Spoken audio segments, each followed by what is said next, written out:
안녕하세요. 부산에서 김경렬입니다. 요즘 많은 분들이 저한테 아스트라제네카 백신에 대해서 그리고 의협 최대집 회장의 예방접종 거부 발언에 대해서 질문을 주시는데, 제가 뭐 감염내과 전문의도 아니고 무슨 의협 활동을 하는 그런 사람도 아니라서 질문글에 짧은 댓글만 달고 별다른 영상을 만들진 않았어요. 그런데 너무 많은 분들이 계속 똑같은 질문을 주셔서 이걸 그냥 무시하는 것도 유튜버로서 예의가 아니라는 생각이 들어서 오늘은 제가 곧 맞아야 할 아스트라제네카 백신에 대해서 그리고 최대집 회장의 접종 거부 발언에 대해서 이야기를 좀 해보겠습니다.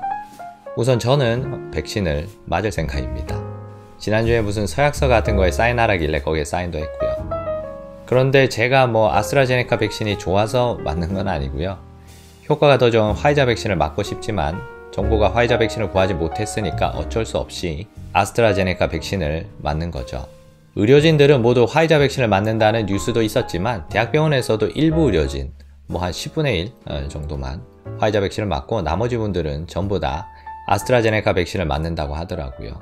국민소득 3만 달러의 나라에서 2만원짜리 백신을 구하지 못해서 대학병원 의료진 중에서도 일부만 뽑아서 맞춰야 한다는 게 좀 코미디 같죠. 화이자 백신이 그렇게 비싼 것도 아닌데 그걸 가격을 깎으려고 협상을 끌다가 물량을 확보하지 못해서 이 지경이 난 건데, 개인적으로 이런 정부의 무능함에 참 화가 납니다. 백신 접종 시작도 OECD 국가들 중에서 가장 늦기 때문에 그만큼 집단 면역 형성이 늦어지고 거리두기 기간도 그만큼 연장되겠죠. 정말 많은 평범한 국민들이 그것 때문에 일상생활 그리고 생계에서 큰 피해를 보고 있는데, 뭐 어쨌든 이미 벌어진 일인데 어떻게 하겠어요. 지금 늦게라도 구할 수 있는 백신은 아스트라제네카 밖에 없고 저같이 평범한 의사들은 정부 정책에 최대한 협조해야죠.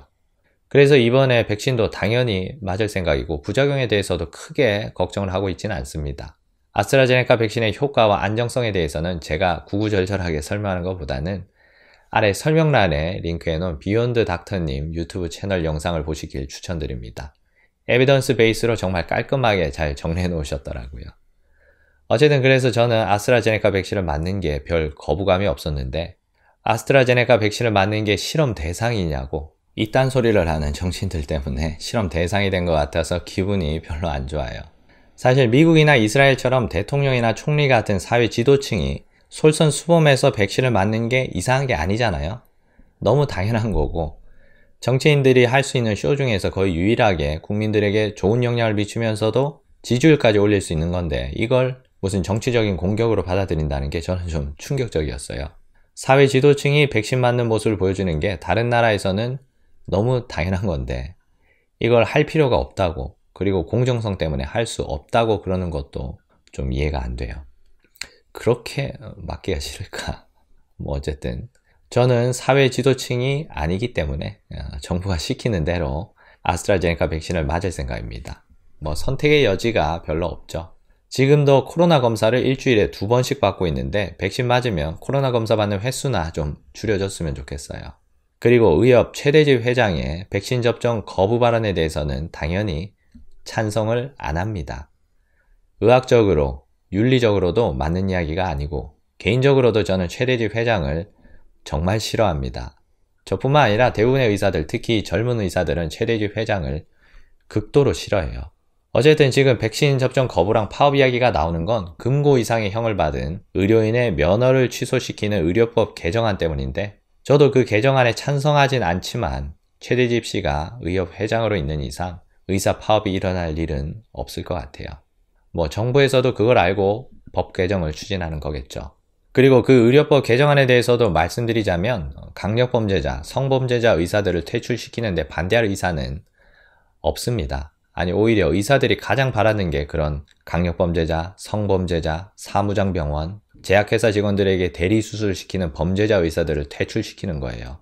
하지만 의사단체는 이런 범죄자들을 징계할 어떤 권한도 없죠. 그리고 이런 범죄자들에게 의사 면허를 교부해주는 건 보건복지부예요. 이 개정안은 금고 이상의 형 또는 그 집행유예를 받은 의료인의 면허를 취소시키는 게 핵심인데, 제 생각에 의협의 바람직한 대처는 개정안의 취지에는 공감하지만 의협에서 그런 범죄자 의사들의 면허를 취소시킬 수 있는 권한을 달라. 그게 아니면 악용될 소지가 많은 이런 법 개정을 받아들일 수 없다. 그리고 의사들이 백신 접종을 받고 나면 정부가 거리 두기를 강제하기 어려우니까 그때 모여서 집회를 열든지 뭘 하든지 해야지. 최대집 회장은 어처구니 없게 백신 접종을 보이콧할 수 있다 이런 발언을 했죠. 의사로서도 최악이었지만 전략적으로 봐서도 정말 멍청한 발언이죠.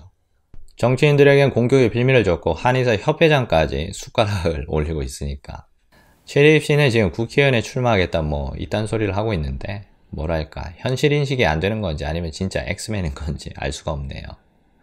어쨌든 최대집 씨가 의협 회장으로 있는 이상 의사들이 뭉쳐서 파업할 일은 없다. 정부도 그걸 알고 이번 법 개정을 추진하고 있는 거고요. 제 생각에는 의협한테 범죄자 의사들의 면허를 취소시킬 수 있는 권한을 주면 그게 가장 효과적으로 강력범죄, 성범죄 의사들을 퇴출시킬 수 있을 것 같지만 정부가 의협에 그런 권한을 쉽게 주진 않겠죠. 그런 거 의사들이 투쟁을 통해서 얻어내야 되는 거고. 어쨌든 시간이 갈수록 바이탈과는 몰락할 거고 이미 많이 몰락했지만 그리고 일반 국민들이 받을 수 있는 필수 의료의 질은 계속 떨어질 겁니다.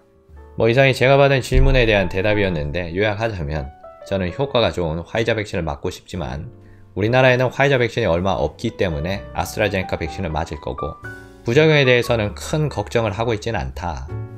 그리고 의료법 개정안에 대해서는 반대하지만 최대집 회장의 백신 보이콧 발언에는 전혀 동의하지 않고 전략적으로도 정말 멍청한 발언이었다고 생각하고 있습니다. 마지막으로 우리나라가 정부의 무능함 때문에 백신 접종 OECD 국가들 중에서 가장 늦었지만 그럼에도 불구하고 의료진 그리고 국민들이 정부 정책에 최대한 협조해서 빨리 집단 면역이 형성되고 마스크를 벗고 공공장소를 돌아다닐 수 있는 그리고 밤에는 친구들과 모여서 맥주 한잔 할 수 있는 그런 날이 왔으면 좋겠습니다. 그럼 그때까지 모두 건강하시고요. 저도 백신 맞고 나서 무사하면 후기 올리도록 하겠습니다. 그럼 끝까지 시청해주셔서 감사합니다.